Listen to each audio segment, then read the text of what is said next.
नमस्कार। एजुसेट के इस वर्तमान सत्र में MSD 6 के विद्यार्थियों का स्वागत है। इस पाठ्यक्रम में हम हिंदी भाषा और साहित्य के इतिहास की चर्चा करते हैं और इस पाठ्यक्रम के साथ साथ जब हम सामान्य रूप से भी हिंदी साहित्य के इतिहास की चर्चा करते हैं तो हमारे दिमाग में ये प्रश्न स्वाभाविक रूप से उठता है कि हिंदी साहित्य को समझने के लिए जो हिंदी आलोचना विकसित हुई, उस आलोचना का प्रारंभ कैसे हुआ, उसके विकास की दशा कैसी है, आज हिंदी आलोचना की क्या स्थिति है और भविष्य में जो हिंदी साहित्य विकसित होना है उसमें हिंदी आलोचना का कितना योग है। साहित्य और साहित्य की आलोचना का जो अंतः संबंध है, उस अंतः संबंध से सर्जन भी प्रभावित होता है। इसलिए हम हिंदी साहित्य के इतिहास को ठीक से समझने के लिए हिंदी आलोचना के इतिहास को भी जान लेना हमारे विद्यार्थियों के लिए जरूरी है और इसीलिए इन मुद्दों पर चर्चा करने के लिए आज हमारे बीच दिल्ली विश्वविद्यालय के प्रोफेसर KD पालीवाल साहब पधारे हैं। प्रोफेसर पालीवाल साहब, आपका इस सत्र में स्वागत है। सबसे पहले इस चर्चा करने से पूर्व हम ये जानना चाहेंगे कि हिंदी आलोचना का प्रारंभ कैसे हुआ, विशेष रूप से आधुनिक हिंदी आलोचना का जो प्रारंभ, जिसको आमतौर से माना जाता है कि ये भारतेंदु युग से ये प्रारंभ हुआ, तो उससे पहले जो मध्यकाल की जो हमारी हिंदी की आलोचना है वो किस रूप में मिलती, उसको हम किस रूप में देखते हैं। मोटे तौर से कैसा कहा जाता है कि सूर तुलसी शशि उद्गन केशवदास, तो सूरदास को या इनकी जो आलोचना है, माने ये एक आलोचना के सूत्र हुआ करते थे। इसी तरह काव्य शास्त्र की भी थी। तो ये मध्यकाल की जो आलोचना, जो हिंदी आलोचना की पृष्ठभूमि के रूप में काम करती है, इसका क्या महत्व है और इसे आप किस रूप में देखते हैं, प्रोफेसर पालीवाल साहब? देखिए प्रोफेसर राम बख्श जी, ये जो प्रश्न आपने उठाया है, इस प्रश्न में कई प्रश्न छिपे हुए हैं, क्योंकि जो हिंदी आलोचना का आरंभ है वह तो मूलतः आधुनिक काल से हुआ जी, लेकिन पृष्ठभूमि के रूप में मध्ययुगीन आलोचना के कुछ अंतःसूत्र हमारे सामने रहे। जो चीजें चलाई गई थी, सूर तुलसी शशि उद्गन केशवदास, वे भावोच्छ्वास की युक्तियां थी जी। उनमें कवि कर्म को सामने लाने का, उसे मूल्यांकित करने का, उसे समझने समझाने का, प्रतिमानों से एक दृष्टि लाने का प्रयास उसमें नहीं था। इसलिए वे लोक के रूप में चली और वही ध्वस्त हो गई। लेकिन भक्तिकाल से ही कहना चाहिए, भक्तिकाल के अंत में संस्कृत काव्य शास्त्र का अनुवाद शुरू हो गया। पहला काम हमारे सामने जिसने काफी प्रेरित किया हिंदी आलोचना को, वो भानुदत्त की रसमंजरी थी और उसका प्रभाव कम से कम सबसे पहले कृष्ण भक्त कवियों पर तो दिखाई देता है और नंददास ने उसी के प्रभाव में रसमंजरी, रास पांचाध्यायी कृतियों को उठाया और रीतिकाल और भक्तिकाल के बीच में फंसे हुए केशवदास थे, उन्होंने भी काव्य शास्त्र का अनुवाद किया कवि प्रिया आदि ग्रंथों में, लेकिन वे अधूरे और अपूर्ण अनुवाद हैं। उनमें न तो अनुवाद की सृजनात्मक दृष्टि है जी, और न किसी कृति विशेष को समझने का कोई प्रयास। इसलिए एक एकेडमिक एक्सरसाइज है। चिंतामणि ने रीतिकाल के शुरुआत में जिन्हें कहा गया कि ये प्रवर्तक हैं, वे रीतिकाल की परंपरा के ही प्रवर्तक नहीं हैं, बल्कि भारतीय काव्य शास्त्र के और विशेष रूप से हिंदी की रीतिकालीन काव्य शास्त्र के भी प्रवर्तक हैं। उन्होंने कविकुल कल्पतरु में अलंकारवाद का अनुवाद किया।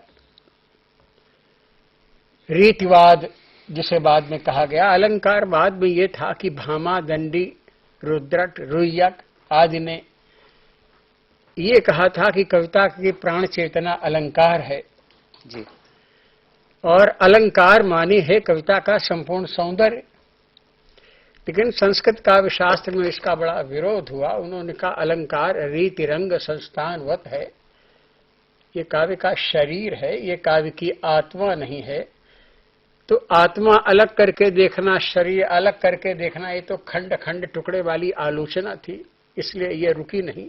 और पूरे के पूरे रीतिकाल में कवि और आचार्य इकट्ठे होते रहे। यानी इतना इतना दुर्भाग्य या सौभाग्य कहिए हिंदी आलोचना का उभरा कि जो कवि थे, कवि अपने को पीछे मानते थे, वे चाहते थे कि उन्हें आचार्य मान लिया जाए।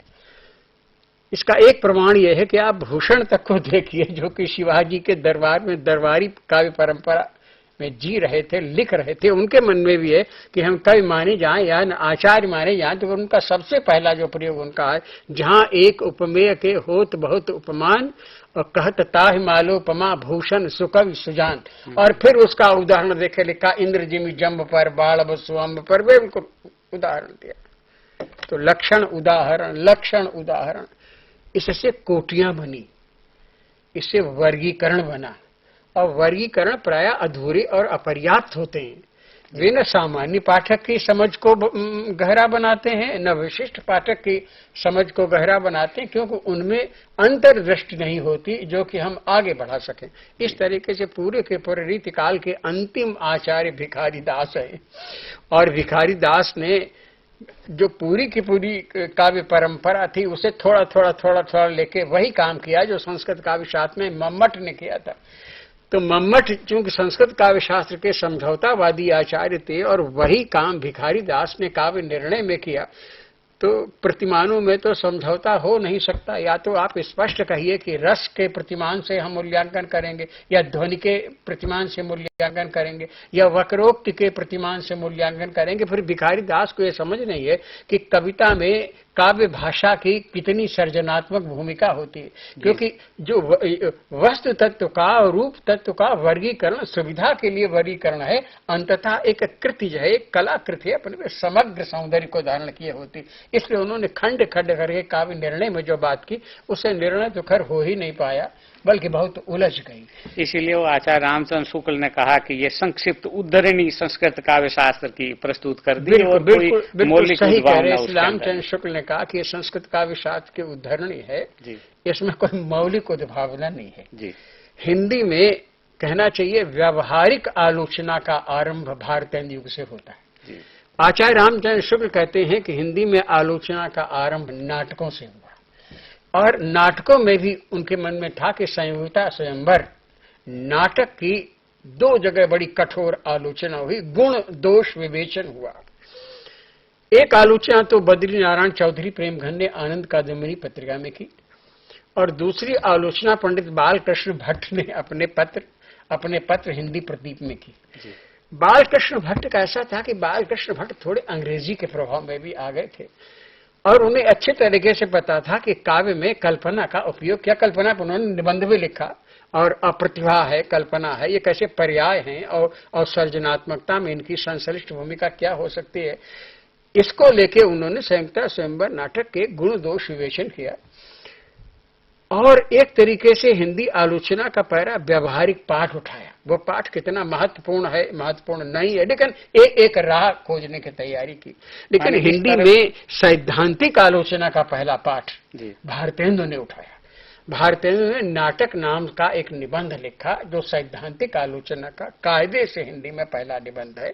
और उस निबंध में संस्कृत नाट्यशास्त्र की बातें तो ली भारतेंदु ने, जो पश्चिमी नाट्यशास्त्र था उसकी भी बातें ली स्पेशली, और ट्रेजेडी, कॉमेडी, ट्रेजी कॉमेडी, जो नए नए रूप विकसित हो रहे थे, काफी दूर तक भारतेंदु अंतर यात्रा करके हमारे सामने लाए।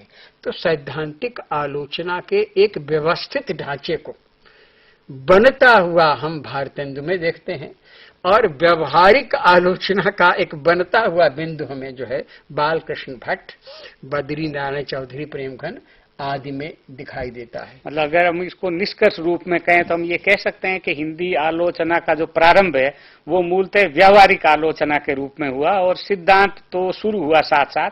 मैं आपकी बात से सहमत हूं कि हिंदी आलोचना का व्यावहारिक पक्ष शुरुआत भारतेंदु से होता है, लेकिन इसके लिए थोड़ा सा हटके हमें देखना पड़ेगा, क्योंकि आलोचना इसलिए भी शुरू हुई कि ये युग जो है आधुनिक काल काव्य से हटके गद्य के ओर बढ़ा, और गद्य जीवन संग्राम की भाषा भी है और विचार की भाषा भी है, विचारों का उत्थान। और विचारों के उत्थान में विशेषकर नई जो पत्र पत्रिकाएं आई, उन नई पत्र पत्रिकाओं का एक जबरदस्त योग है, क्योंकि नई पत्र पत्रिकाओं में कृति समीक्षा विकसित हुई, कृतियां हैं, नई कृतियां जो आ रही थी उन्हें जैसे चुनौती हमारे सामने तब आई जबकि ठाकुर जगमोहन सिंह का श्यामा स्वप्न छपा, एक चुनौती आई।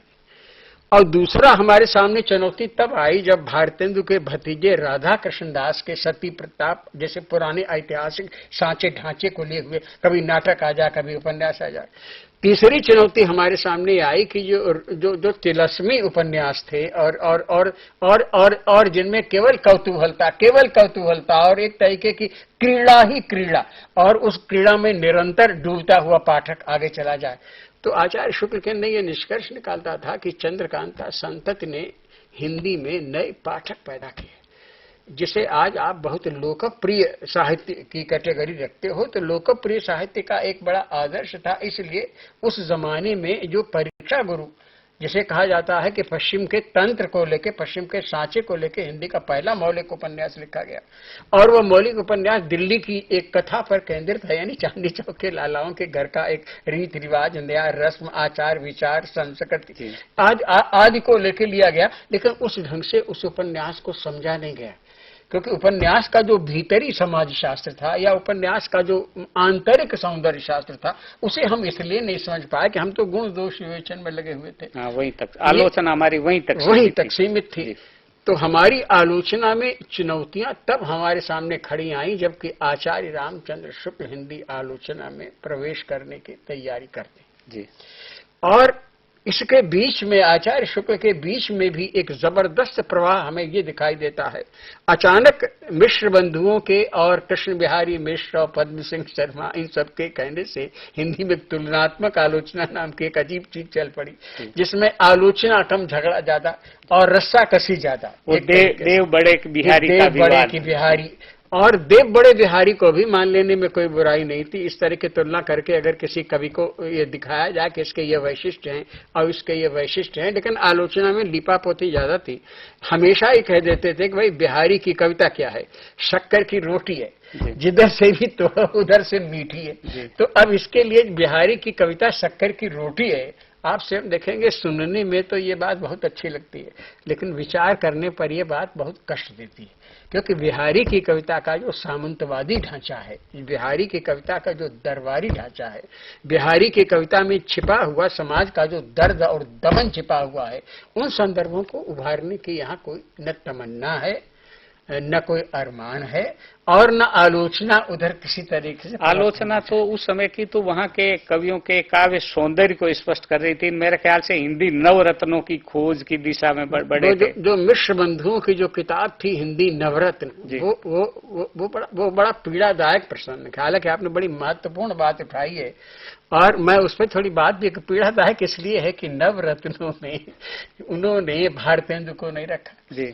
आप स्वयं देखिए, जिसने हिंदी साहित्य का पूरा प्रवर्तन किया, और जिसने हिंदी में तमाम नई विधाएं हमारे सामने प्रस्तुत की, और जिस आदमी ने पहली बार नाटक की एक पहचान कराई, और जिस आदमी ने संस्कृत नाटकों के और बंगला नाटकों के और कहना चाहिए पश्चिम के शेक्सपियर के नाटकों के अनुवाद शुरू किए और एक रंगमंच बनाया।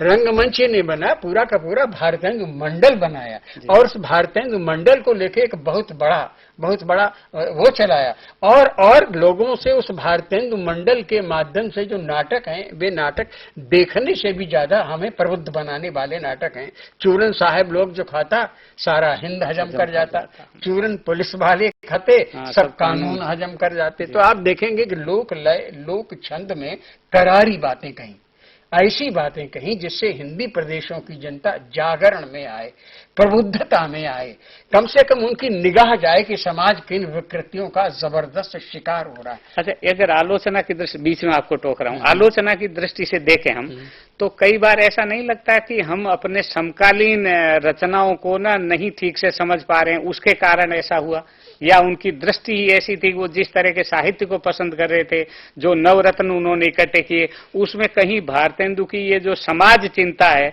ये आ नहीं रही थी? इसलिए नहीं आ रही थी, ये महत्वपूर्ण बात है। भारतेंदु की समाज चिंता को हिंदी नवरत्न में इसलिए स्थान नहीं मिला पा रहा कि उनके ऊपर एक तरीके का रीतिवादी सोच उनके दिमाग पर पूरी तरीके से सवार था। दूसरी बात, ये जो जनता में नए नए भाव विधान जो हो रहा था, नई भाव वृत्तियां जाग रही थी, उनसे जनता किस तरीके से प्रबुद्ध हो सकती है, इस विचार का भी उनके मन में अभाव था। तीसरा यह था कि भारतेंदु की कविता में एक थोड़ी ट्रेजेडी थी, जैसे देशभक्ति और राजभक्ति को भी लोग समझ नहीं पाते थे, बलाबल नहीं दे पाते थे। लेकिन अगर आप बलाबल देंगे तो आप देखेंगे है जरूर राजभक्ति, पूर्ण अमी की कटोरिया सी चिरजीवो सदा विक्टोरिया रानी, ये है जरूर, लेकिन भारतेंदु का जो मूल स्वर है वो भारतीय जनता के विपत्तियों का, दुख का, गाथाओं का, पीड़ाओं का, यातनाओं का है।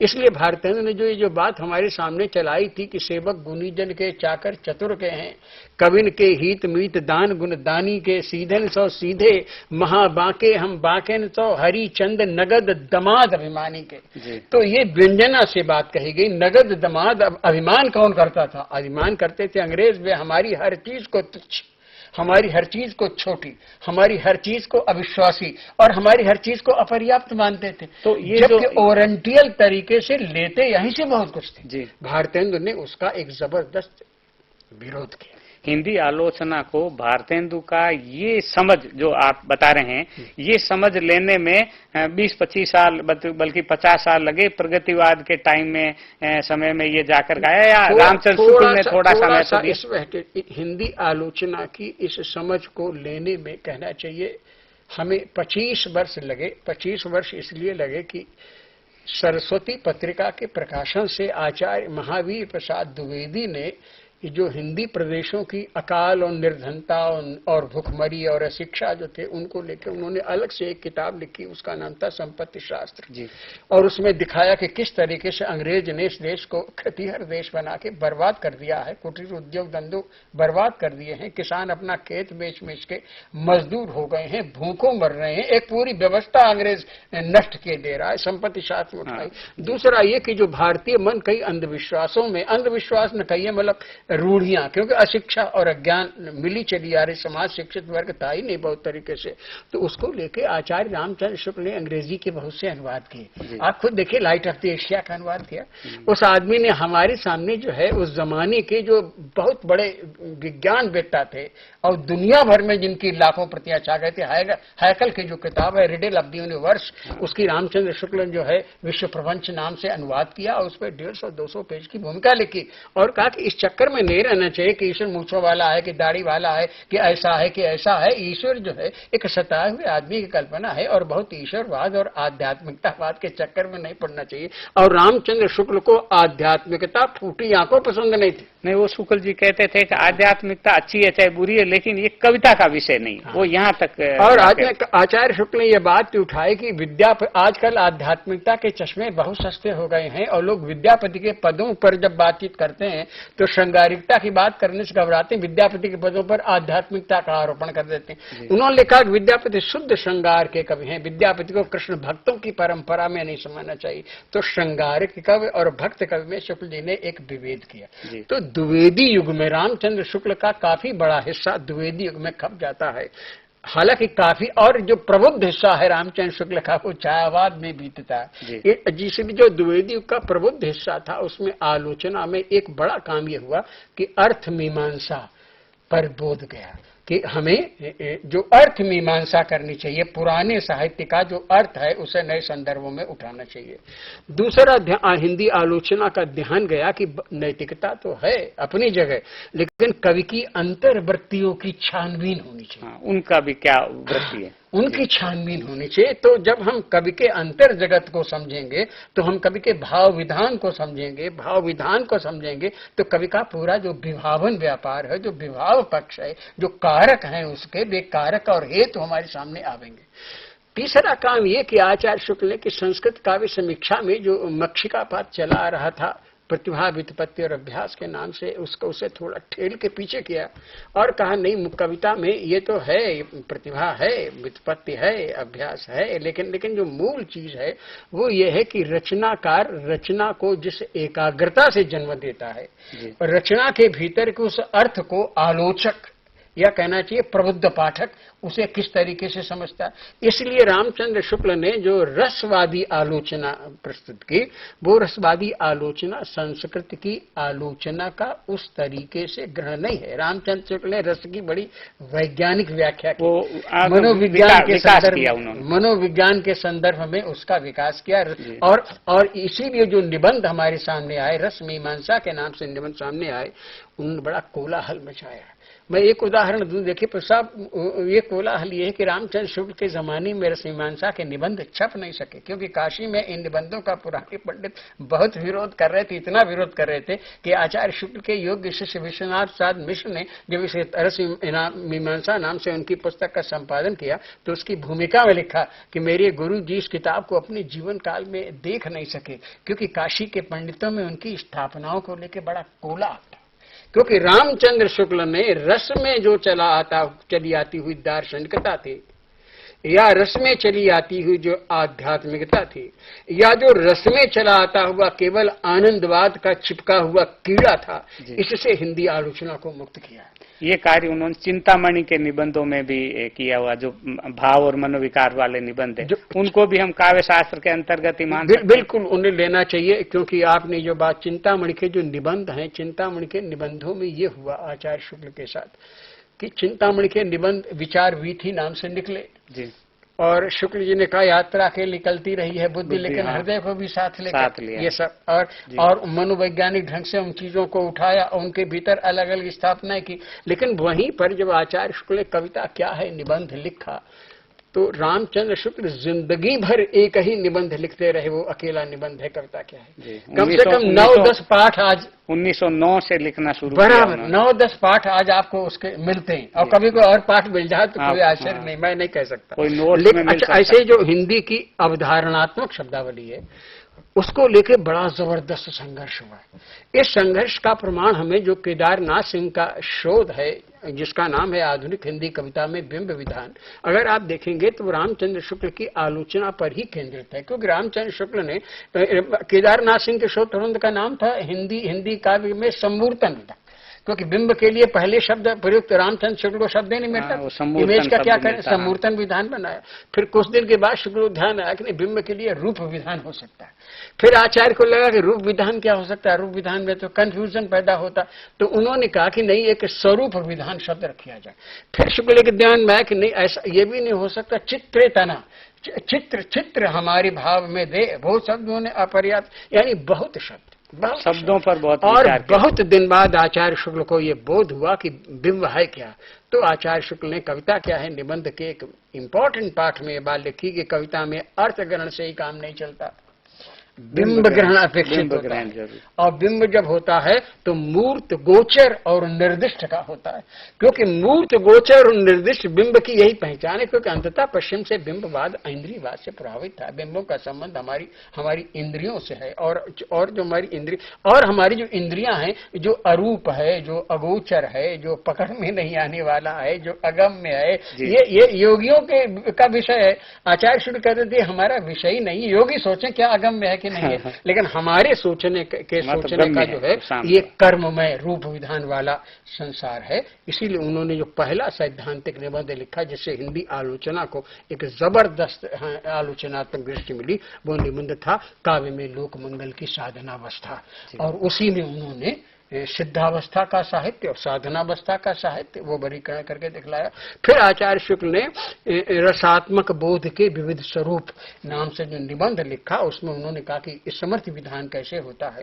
और फिर तीसरा उन्होंने ये भी काम किया कि नर क्षेत्र की कविता और नरेतर क्षेत्र की कविता, शुक्ल जी के उदाहरण में दो चीजें बहुत अच्छी हुई। एक तो ये हुआ कि भारतेंदु पर रामचंद्र शुक्ल ने पहला आदमी है, भारतेंदु चिंतामणि भाग में आप देख सकते हैं कि किसी पर निबंध नहीं लिखा, तुलसीदास पर भी नहीं लिखा, भारतेंदु पर निबंध लिखा। ये इस बात का प्रमाण है कि आचार्य का मन, मध्यकाल पर वो लिखते जरूर थे, बात होती थी, लेकिन आचार्य का मन रमता था आधुनिक संवेदना में, आधुनिक चुनौतियों में, और विशेषता भारतेंदु उनके आसपास के उस साहित्य में जिसका कि संबंध जनता की चित्तवृत्तियों से ज्यादा जुड़ा हुआ था। एक उस जमाने के बारे में थोड़ा सा मैं जोड़ना चाहूंगा, आप जो चर्चा कर रहे हैं कि उस जमाने के लेखकों में और आलोचकों में ये भाव जागृत हुआ कि हमारे हिंदी के जो लेखक हैं इनकी ग्रंथावलियां प्रकाशित हो जानी चाहिए। अगर आप देखें तो नागरिक प्रचारणी सभा ने जो ग्रंथों की खोज की और बाद में जितनी ग्रंथावलियां, सुंदरदास ग्रंथावली हो, चाहे दादू दयाल ग्रंथावली हो, कबीर ग्रंथावली, इन ग्रंथावलियों का जो प्रकाशन है वो शुक्ल जी के समय में उसी द्विवेदी काल के अंदर हो गया था। तो ये कहीं ना कहीं पाठ निर्धारण का जो महत्व है वो भी, उसका भी संबंध है, और मुझे लगता है रामचंद्र शुक्ल ने भी किया। ये सच है कि पाठ निर्धारण की समस्या इनके सामने थी। स्वयं रामचंद्र शुक्ल ने का जो हिंदी साहित्य का इतिहास है एक तरीके से आलोचनात्मक वृत्ति का ही इतिहास है। शुक्ल लिखा है कि हजारों तरीके की सामग्री का अंबार लगा हुआ था और मैं चाहता था एमए के विद्यार्थियों के लिए हिंदी साहित्य का एक कच्चा और व्यवस्थित ढांचा तैयार किया जाए। और ढांचा भी क्या तैयार, ढांचा होने के लिए तो बाबू श्याम सुंदर दास चाहते थे कि एमए के विद्यार्थियों के लिए कुछ चीजें लाई जाएं। तो हिंदी शब्द सागर की भूमिका के रूप में हिंदी साहित्य का इतिहास रामचंद्र ने हिंदी साहित्य के विकास नाम से लिखा, लेकिन सामग्री तो थी नहीं, और जो सामग्री थी भी वो अपर्याप्त थी।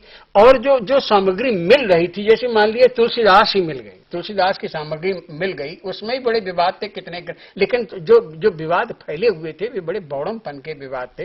वे मनुष्य को तर्क की ओर न ले जाके मनुष्य को पीछे लौटाते थे। जैसे ये कि तुलसीदास अपनी पत्नी से इतना प्रेम करते थे कि जब गए थे अजगर जो है वो लटक रहा था, उसे पकड़ के चढ़ गए, और बाद में पत्नी ने तुलसीदास को बहुत फटकारा और रत्नावली की तमाम उस तरह और स्त्री के फटकारने से तुलसीदास की ज्ञान आंखें खुल गई। शुक्ल जी ने कहा अगर स्त्रियों के फटकारने से हिंदुस्तान का आदमी सुधर गया होता तो हिंदुस्तान में तुलसीदास ही तुलसीदास होते, और फिर रो रो के माता पीट पीट के रह जाती हैं। ये नहीं, उनका इसका मतलब है ये भ्रष्ट भक्तों की कल्पनाएं हैं। तुलसीदास का जीवन अपर्याप्त है, और तुलसीदास और बाबू श्याम सुंदर दास जब बहुत खोज में लगे उन ग्रंथावलियों की पोथा, इसीलिए रामचंद्र शुक्ल आप देखें तुलसी ग्रंथावली का संपादन किया। संपादन इसलिए किया कि रामचरित मानस तक का जो पाठ है वो निश्चयात्मक पाठ नहीं तो, लेकिन पाठ जो हमारे सामने आया तो उन्हें मिल गया कि बंदों गुरुपद कंज कृपा सिंधु नर रूप हरि। तो शुक्ल जी ने अंदाज लगाया कि तुलसीदास के गुरु का नाम निश्चय ही नरिहर दास रहा होगा, और खोजने पर नरिहर दास नाम के राम कथा का एक बड़ा संत भी मिल गया। फिर उन्होंने अंदाज लगाया कि जो प्रमाद फैले हुए हैं कि ये आदमी कहता है कि मैं पढ़ लिख के तैयार हुआ, संता सिखाए मैं लिख रहा हूँ, मेरी कविता का प्रयोजन, तो भी शुक्ल जी को मिला कि उस आदमी ने कहा कि मैं पुनिनज गुरुसन सुनी कथा सुकर खेत, समझो नहीं तब बालपन तब अति रहो अचेत, यद्यपि कही गुरु 12 समुझ परी नहीं मति अनुसारा, भाषाबद्ध करो मैं सोई मेरे मत विचार सोई। मैं इसे भाषा में लिखूंगा, मैं इसे संस्कृत में नहीं लिखूंगा। इसमें आप खुद देखेंगे दमित अर्थ छिपा हुआ कि संस्कृत थोड़े से विद्वानों की भाषा, थोड़े से पंडितों की भाषा। मैं अपनी बात को एक व्यापक जन समाज के सामने पहुंचाना चाहता हूं। कीरति भनिति भूति भल सोई और सुरसरी सम सब कहां हित होई। अगर ये कविता अगर लोक मंगल नहीं करती है, सबको कल्याण नहीं देती है, तो उसका कोई अर्थ नहीं। तीसरा आचार्य शुक्ल के सामने जो समस्या कड़ी हुई थी वो ये थी कि शुक्ल जी की आलोचना के प्रतिमान तुलसीदास से विकसित हुए, और आचार्य शुक्ल प्रबंधात्मक कविताओं को लेके बहुत आगे बढ़े। परिणाम ये हुआ कि आचार्य शुक्ल की आंख के सामने जो छायावाद विकसित हो रहा था, जो प्रबंधात्मक कविता की तमाम रूढ़ियों को तोड़कर जो मुक्त कविता है वो हमारे सामने ला रहा था, उस मुक्त कविता के मूल्यांकन को आचार्य शुक्ल धूमाकुलित हुए। इतने धूमाकुलित हुए कि निराला पर रामचंद्र शुक्ल सही निर्णय नहीं ले सके अपने इतिहास में। अपने जमाने में बहुत मुश्किल से कई बार निर्णय हो पाता है। अगर हम उसको भी देखें, प्रेमचंद पर जो इन्होंने लिखा है हिंदी साहित्य का इतिहास में, वो भी बड़ी ही सामान्य सी टिप्पणी है और कोई बहुत प्रेमचंद का महत्व आज जो हम मानते हैं वो उसके अंदर नहीं। उसका वो ध्यान दिलाया आपने, ये महत्वपूर्ण ध्यान दिलाना आपका महत्वपूर्ण, ठीक आपने ध्यान दिलाया। वो इसलिए प्रेमचंद पर आचार्य शुक्ल का ध्यान इसलिए ज्यादा नहीं गया कि मूलतः रामचंद्र शुक्ल एक तो आधुनिक काल का ये पहला आधुनिक आलोचक है जो कविता केंद्रित आलोचना को लेकर चला। और प्रेमचंद ने जो चले आते हुए तिलस्मी, अयासी, उस तरीके के उपन्यास थे, उस पर पूरी के पूरी परंपरा को धकेल के प्रेमचंद ने नए तरीके से लिखा। तीसरी बात यह है कि प्रेमचंद उर्दू से हिंदी की ओर बढ़ रहे थे। और आप स्वयं देखेंगे कि गबन तक उर्दू में छपा कृष्णा नाम से प्रेमचंद ने उर्दू से उसका हिंदी अनुवाद किया और अनुवाद करके स्वयं प्रेमचंद के जो उपन्यास और कहानियां हिंदी प्रदेशों में आ रही थी, इन कहानियों में आचार्य शुक्ल को इतना तो समझ में आ ही गया था, इसका प्रेमचंद के कथा साहित्य से बाहर इतना समझ में आ गया था कि ये लोक मंगल का साहित्य है, इसमें जनता है, जनता की चुनौतियां हैं, इसमें जनता के जबरदस्त आंदोलन हैं और ये नई प्रेरणा और नए विचारों की चीज है। इसके लिए प्रेमचंद को उन्होंने गौरव दिया। रहा ये कि जैसे गोदान है, गोदान का प्रकाशन जब हुआ 1936 के बाद, रामचंद्र शुक्ल 1936 के बाद का कुछ नहीं देख सके। आपको याद होगा वे मधुशाला का भी नहीं देख सके, क्योंकि उस समय आज 1936-38 के बीच में आचार्य शुक्ल इतने बीमार रहे कि उस समय जो इतिहास रिप्रिंट हुआ उसमें वे किसी भी स्थापना को दोहरा नहीं सके। लेकिन उनके मन में कम से कम देखेंगे निराला पर उन्होंने प्रश्न बढ़ाए। एक बात शुक्ल जी की चर्चा चल रही है, मैं थोड़ा सा इसमें जोड़ना चाहूंगा कि रामचंद्र शुक्ल बहुत बड़े आलोचक थे और कई बार क्या होता है कि जितना बड़ा आलोचक आता है वो कई बार छोटी छोटी जो मौलिक चीजें होती है उनको ढक भी देता है। हमारी जो उत्सव मूर्ति जो आलोचक हैं, रामचंद्र शुक्ल कोई छोटे आलोचक नहीं है, लेकिन जो प्रेमचंद की आलोचना लिखने वाले जो आलोचक हुए हिंदी में, कालिदास कपूर, जनार्दन प्रसाद जादवीज, हम इस शुक्ल जी की चर्चा करते समय शुक्ल युग के समय में भी हम उनके योगदान को भूल जाते हैं, जबकि गद्य के हिसाब से लेकिन हम आगे बात बीच में बोलेंगे। इन लोगों ने भूमिका तो बना रहे थे जी, लेकिन प्रेमचंद का सही पकड़ प्रेमचंद में हमारे सामने तभी आई जबकि हजारी प्रसाद द्विवेदी ने उन पर लिखा जी। उन पर जब डॉक्टर रामविलास शर्मा ने लिखा, आप देखेंगे छायावाद के ही बड़े आलोचकों ने छायावाद के प्रेमचंद जैसे छायावाद की बड़ी उपल कथा साहित्य में प्रेमचंद है, आलोचना में जो है वो रामचंद्र शुक्ल हैं और कविता में निराला। लेकिन ये अजीब संयोग है कि छायावाद के इन आलोचकों ने जो बीच मझधार में थे प्रेमचंद को पहचाना। रामविलास शर्मा ने उस समय जो आलोचना हमारे सामने प्रेमचंद को लेकर दी, या जो हजारी प्रसाद द्विवेदी ने लिखा प्रेमचंद को लेके कि किस तरीके से प्रेमचंद का मानवतावाद और किस तरीके से किसान और विधवाएं और तमाम समस्याओं को कैसे प्रेमचंद ने अपनी चेतना में केंद्रीभूत किया।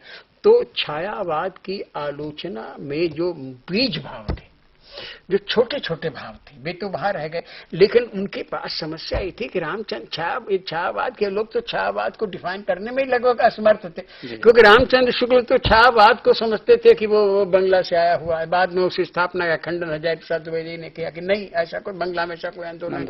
फिर आचार्य शुक्ल ये समझते थे छायावाद उक्ति वैचित्र्यवाद है। रामचंद्र शुक्ल को लगता था कि छायावाद ने अर्थभूमि का संकोच कर दिया है और छायावाद जो है ये जो है ये वस्तु का आंदोलन होकर ये रूप का आंदोलन है। उन्हें कलावाद, अभिव्यंजनावाद, प्रतीकवाद, बिंबवाद, कल्पनावाद, कितने नामों के पश्चिम के जितने वाद थे उनके सबकी दमक छायावाद में दिखाई देती थी। अब मतलब समय का ध्यान में रखते हुए हम थोड़ा सा रामचंद्र शुक्ल से बाहर निकल करके जो प्रगतिवाद ने हिंदी आलोचना में दिया है, कई बार ऐसा हमको लगता है कि आज जिन मान्यताओं को हम सहज ही स्वीकार कर लेते हैं वो मान्यताएं वो हैं जो प्रगतिवाद ने संघर्ष करके और हमारे सामने दी। विशेष रूप से आपने जिक्र किया रामविलास शर्मा का, शिवदान सिंह चौहान, नामवर सिंह, और इनका जो योगदान है, इस योगदान को अब हम मूल्यांकन करते हैं तो किस तरह से? ये सच है, ये जो आप कह रहे हो ये सच है।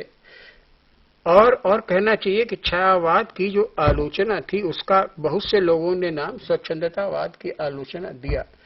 लेकिन पश्चिम का जो रोमांटिसिज्म और रोमांटिसिज्म का मूड है वो छायावाद की आलोचना का रोमांटिक मूड नहीं है। और छायावाद की आलोचना में दार्शनिकता और ये सब घालमेल होकर चली आ रही थी। प्रगतिवाद के आने से कुछ अच्छे काम हुए। अच्छा काम ये हुआ कि ये जो पुरानी दार्शनिकता का प्रपंचवाद था उसे धकेल कर लोगों ने बिल्कुल पीछे किया। दूसरा बड़ा काम ये हुआ कि धर्म एक ऐसा शब्द था जिसे डिफाइन करना लगभग असंभव था इस देश में, क्योंकि अनेक तरीके के धर्म थे।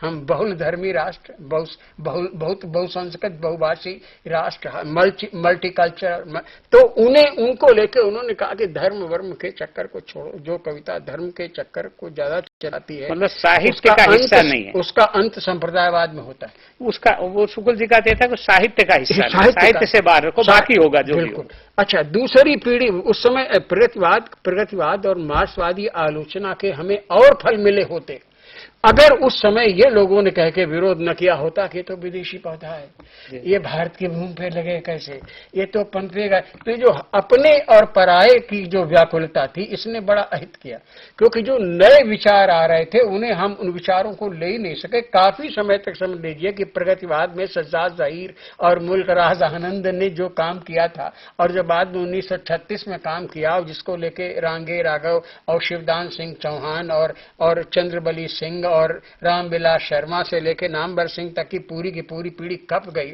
इस पूरी की पूरी पीढ़ी में जो सर्वाधिक उत्तम प्रदेय वो तब आया जब हिंदी की कविता में गजानन माधव मुक्तिबोध की आलोचना आई।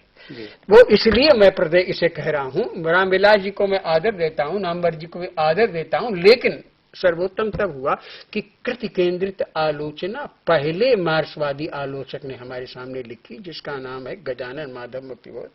उसने कामायनी पुनर्विचार लिखी और कामायनी पुनर्विचार में लिखा कि छायावादी कवियों के रस और सूक्तियों को लेकर कामायनी प्रगतिवादियों के विरुद्ध उपयोग करने का एक अस्त्र ही बन गई और उससे बहुत नुकसान हुआ।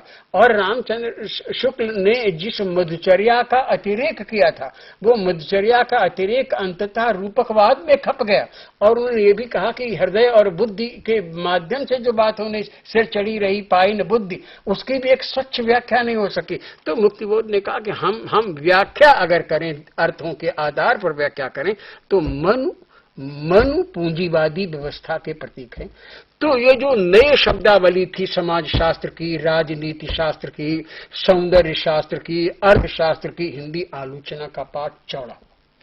प्रगतिवाद का सबसे सहमत हूं आप या असहमत हूं, लेकिन मार्क्सवाद के आने से हिंदी आलोचना का पाठ चौड़ा हुआ और धर्म की रपटन वाली जो काइयां थी उसके घाट भी टूटे, उसके पाठ भी टूटे और उसमें एक नए तरीके से वैचारिक संग्राम एक लोगों में पैदा। एक और चीज भी हुई कि साहित्य के जो प्रगतिवाद के विरुद्ध या प्रगतिवाद के समानांतर जो परिमलवादी जो आलोचना विकसित हुई और जिसमें विजय देव नारायण शाही और बाद में वो अज्ञे और इनके बीच में नामवर सिंह के बीच में जो विवाद हुए, जो मतभेद हुए, इन विवादों से भी कहीं न कहीं हिंदी का जो पाठक है या हिंदी आलोचना की जो समझ है वो विकसित हुई। और कई बार ऐसा भी लगता है कि जो व्यक्ति प्रगतिवाद से नहीं टकराया वो व्यक्ति महत्वपूर्ण नहीं रहा, और जो भले ही प्रगतिवाद से आप सहमत हैं चाहे असहमत हैं, लेकिन आपको उनसे टकराने की जरूरत है, और जो टकराया वो महत्वपूर्ण हो गया। तो एक तरह का एक प्रासंगिक दर्शन के रूप में भी सामने आया। इस तरह से आप इसको कैसे व्याख्यात करेंगे?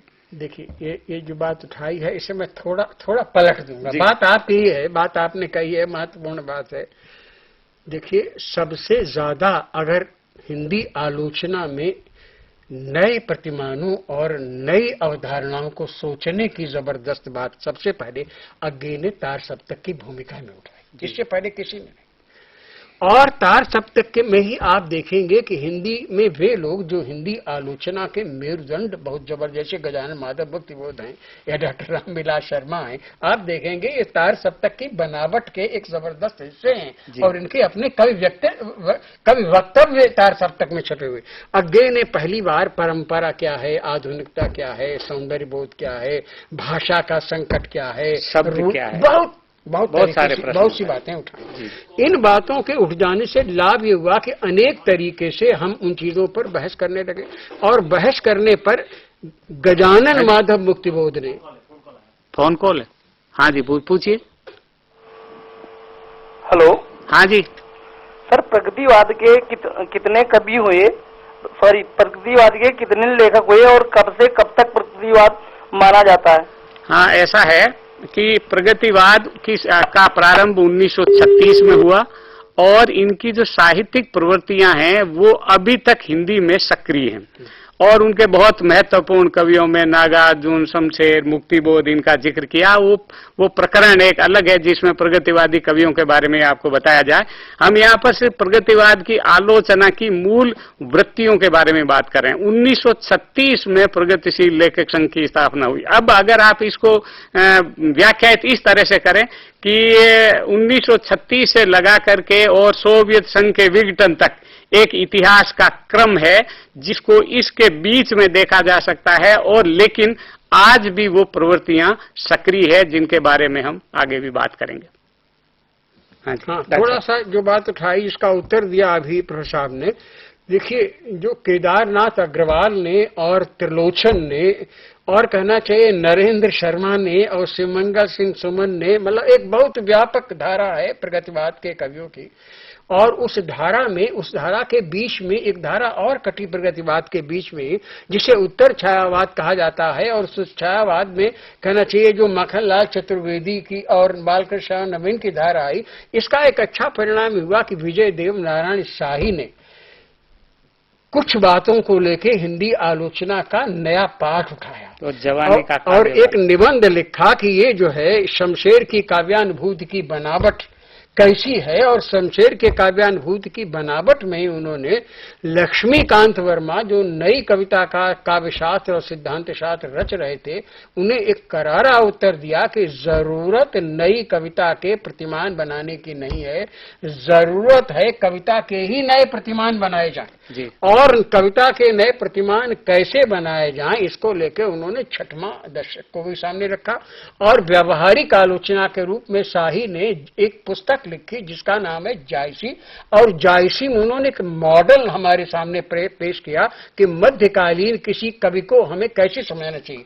उनका मध्यकालीन कवि को हमें धर्म के संदर्भ में, दर्शन के संबंध में बहुत समझने की जरूरत नहीं है, हमें देखना चाहिए कि कवि पहले कवि रूप में कैसा है। तो जो जायसी पर उन्होंने कहा कि जायसी सूफी कवि नहीं है, और जायसी अगर सूफी हैं तो कुजा सूफी हैं। और मूल बात यह है कि पद्मावत एशिया में जितना बड़ी ट्रेजेडी की रचना पद्मावत एशिया में है, उतनी कोई दूसरी रचना नहीं है। और जायसी खुद अपने पाठ में बार बार कविता, काव्य सौंदर्य और कविता की बातचीत करते हैं। ये शाही ने विस्तार से हमारे सामने आलोचना प्रस्तुत किया, और जो उनका निबंध आया लघुमानव के बहाने हिंदी कविता पर एक बहस, उस बहस में उन्होंने कहा कि ये जो उत्तर छायावाद के कवि हैं, इनका सबसे बड़ा काम क्या है कि छायावाद की जो दार्शनिक मुद्रा थी, जो आध्यात्मिक मुद्रा थी, उसकी जड़ों में मट्ठा पहली बार माखनलाल चतुर्वेदी, नवीन, इन कवियों ने डाला, और उसको और हटाने और नए ढंग से स्वच्छ करने का काम अज्ञे और उसकी तमाम जबरदस्त पीढ़ी ने किया। 50 के बाद हमारी आलोचना में बहसें काफी करारी हो गई, और 50-60 के इस दशक में नामवर सिंह और ये जो एक पीढ़ी है आलोचना की, वो प्रवेश कर रही, लेकिन तब तक भूमि बहुत तैयार हो गई है। यानी गजानन माधव मुक्तिबोध ने इतनी बड़ी भूमि तैयार कर दी है, उसी भूमि पर फिर नामवर सिंह ने कविता में गहराई और व्यापकता की जैनेन्द्र को लेके बात उठाई, उसी भूमि पर इतिहास और आलोचना, उसी भूमि पर लेके ये प्रश्न भी उठाए जाने लगे कि क्या आलोचना शोध है, क्या आलोचना इतिहास है, क्या है। और नई आलोचनात्मक दृष्टि के लिए ये कहा गया कि जो काव्य शास्त्र की पुरानी रूढ़ियां हैं उसे हटाना चाहिए, और कृति के भीतर से ही हमें अपने समय का काव्य शास्त्र निकालना चाहिए। इसलिए समकालीन आलोचना कृति केंद्रित आलोचना के रूप में सामने आई। तो हमने आज हिंदी आलोचना के संदर्भ में बहुत महत्वपूर्ण डॉक्टर साहब ने चर्चा की, जिसमें आलोचना किस तरह से विकसित हुई और कैसे आज हमारे सामने आलोचना है। आप लोगों को हमारे कार्यक्रम कैसा लगा, इसे आप हमें अवश्य बताएं।